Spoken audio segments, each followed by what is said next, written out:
back across our studio now to Brandon Ritterman and Floyd Cerulli. Gentlemen? Yeah, we've made a call on the controversial marijuana ballot question, Amendment 64. Floyd, we can safely say this is going to pass? Yes, it is. It started ahead. It has expanded its lead up to about 6 points at this point. About 67% of the vote is in, so it looks like it is clearly going to pass. It is sort of amazing. It was ahead in the surveys of the polls, but for the most part, it never really got much above 50%. And often in ballot initiatives, that's a sign that the final decision makers could be negative on it. But no, indeed, it has held its 53% all evening, and it is, in my view, we will be one of the first states. We'll see what happens in Washington, I guess, tonight, and Oregon. But Colorado is going to be on the cutting edge of a recreational marijuana supplying. Yeah, but 100,000 votes, in our view, just a little too much to overcome. Right. Okay. Let's also talk about the presidential race here. It's widening a little bit. 3 to 4 points. All right. We want to check in with Chris Vanderveen, my colleague who's standing by at the Yes on 64 party. And Chris, as you just heard, we just called Amendment 64 passed here in Colorado. Definitely, I heard a lot of cheering in that crowd when we were talking to you just a few minutes ago. They're very happy over there.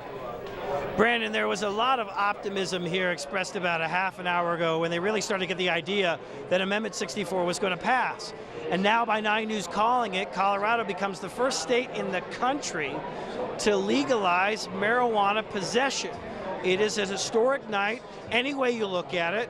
I'm joined now by Rob Corey, who for years has been an attorney for pro-marijuana issues in this state. You've represented a number of people. This probably complicates things a little bit, but it simplifies things as well. What happens tomorrow?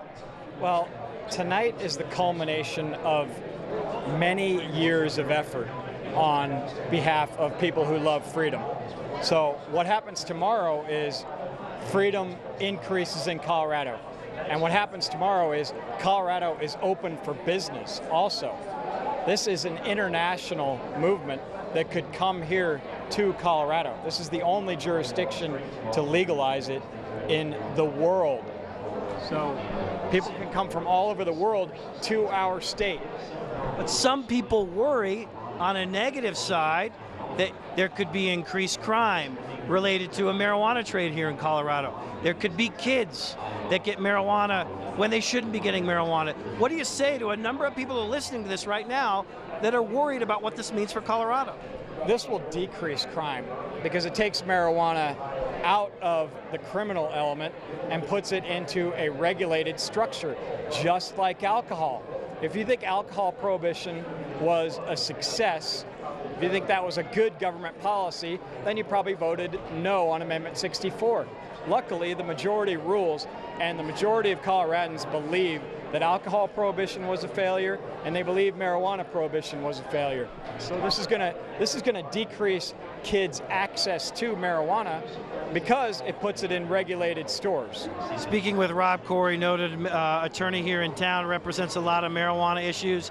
Do you expect, I've been asking this question all night, do you expect the federal government to take a hands-off approach when it comes to Colorado's legalization? I do, because the federal government cares about public opinion. In fact, public opinion is the only thing that stopped the federal government from decimating our medical marijuana industry, which is flourishing in Colorado. There are hundreds of stores. There are thousands of Coloradans who right now, every day, buy marijuana and sell marijuana legally. So the federal government has left us alone, and the only reason they've left us alone is because of public opinion.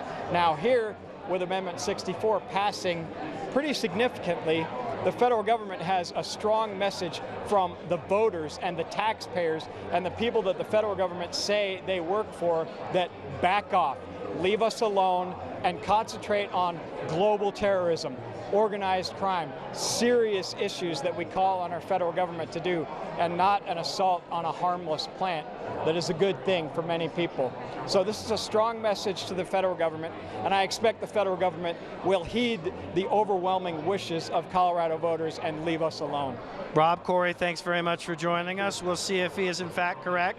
There's been a number of people that openly worry about what the federal government reaction might be. in all of this, the U.S. Attorney's Office, for a number of months here in the state of Colorado, has specifically targeted medical marijuana dispensaries that have grown too close to schools. Remains to be seen if the U.S. Attorney or the State Attorney General, for that matter, John Suthers, who has been very anti-marijuana in the state, will be willing to defend all of this. But for now, the people, the supporters of Amendment 64, remain very upbeat about this reaction, this vote that they saw, historic vote that they saw in Colorado tonight. Brandon, back to you. All right. Hey, thanks, Chris. And yeah, as Chris points out, it just brings up a very interesting next chapter in sort of this fight between Colorado and the federal government over marijuana. He was just alluding to some of the battles that have been waged over medical marijuana, but I think the sense is that, federal authorities would probably treat recreational use a lot differently. The interesting thing is that while Colorado voters have backed medical marijuana and now recreational marijuana, quite often when you give them a vote on actual dispensaries in their communities or in their neighborhoods, they come out against it.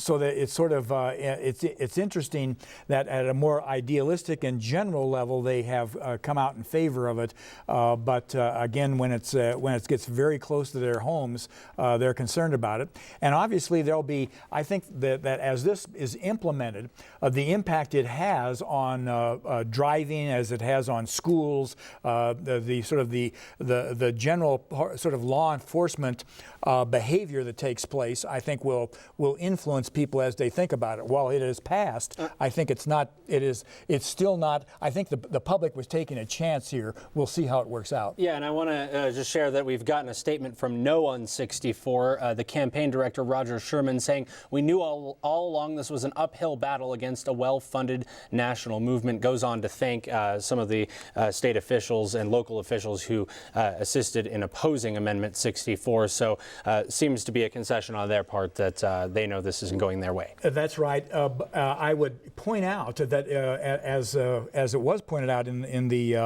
interviews, that there were a lot of people came out against this. A lot of editorial pages, a lot of cities. The governor, for example, but without money or without the opposition having $1 or $2 million to fight it, it became almost impossible to defeat it.